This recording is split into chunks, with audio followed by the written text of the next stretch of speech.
Welcome. I want to actually model for you how to conduct written conversations in your future classrooms and also how to complete the written conversations that you'll find in each of the learning modules. So let's begin.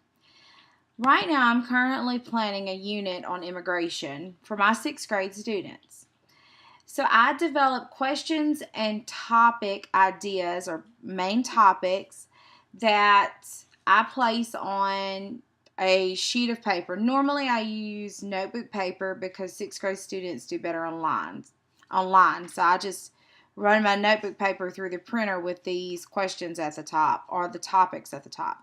So the first question is, what is immigration? And then, what is the meaning to pledge allegiance? What does having citizenship mean? Natural born citizens, so that's a topic. Naturalized citizens and non-citizens. And I complete written conversations in several ways, but these questions and topics will be a before and after. So before the unit, I'm actually going to do a written conversation with these questions and topics, and then after the unit, I'm actually going to have written conversations at the end before students complete their actual assessment, their summative assessment, to see what have they gained so far. Then we're actually going to look at both and compare the notes. So with that being said, I give the students 2 minutes. And they have to actually begin typing in immigration. What is immigration? Immigration. And they're not typing, they're writing for me. Immigration is, and they would just keep going on. After 2 minutes is up, this immigration question gets passed to another student. And that student adds their ideas and builds on, but by building on what's already there. So I agree immigration is, but I also think, and so they build on the content. So in that 2 minutes, it's really they're having to read the conversation and add to it. So they're not starting over. They're having to read the conversation already ahead and add to it. And so I give them 1 minute to read the conversations ahead and then start their 2 minute actual writing. And it keeps going. And so I actually have 6 questions and our topics. So I have maybe a group of 6, and they're passing around these questions. And when it comes back, that means 6 people have written to this question, either extending or asking questions. It's just really interesting to see. And so let's try it out in the classroom. I know you're probably wondering, how in the world are we going to do a written conversation in an online classroom?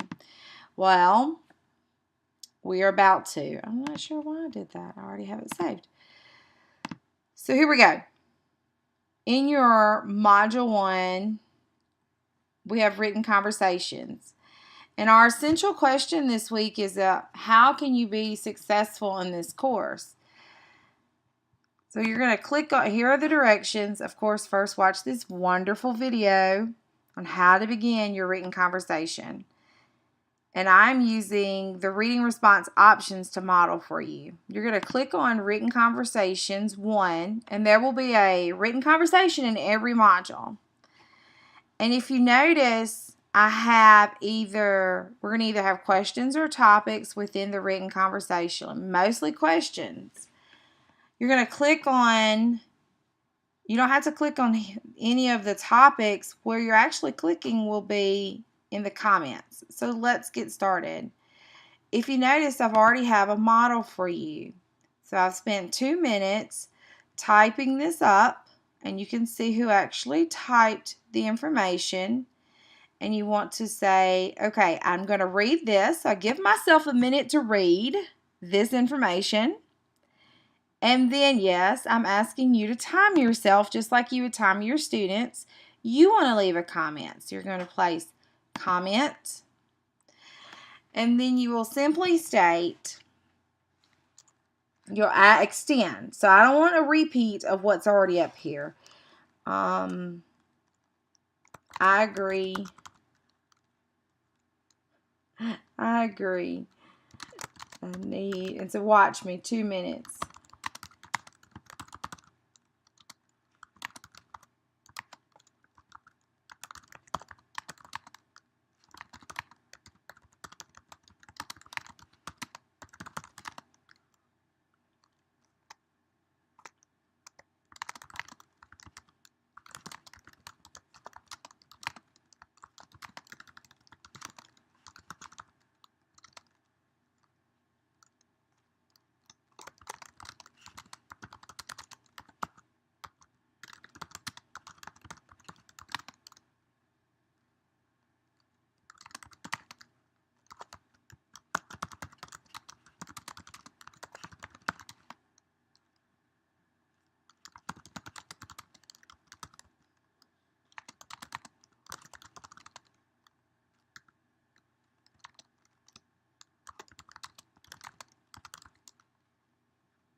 That's what we do, and just simply click add. And so the next person will come along and they will read this response, and then click comment, time themselves for 2 minutes, and go forth. So that means if we have 14 students, I should see 14 comments, one from every student. Of course, this is extensive because the essential question is asking you, how are you going to be successful, or what do you have to do to be successful in this course? That means you have to go over all these topics. As we go throughout the modules, you won't have this many topics. These are important pieces of information. If you notice below, I tell you exactly where you need what information. Here it says task stream information is found in your syllabus. And then we say, right here, I've given you the actual online directions for the PLC unit. So take some time and go through this. You don't have to do all in one setting, but try it out. And let me know if you have any questions, and I cannot wait to see your conversations. This is going to be an amazing semester. Thanks for listening in.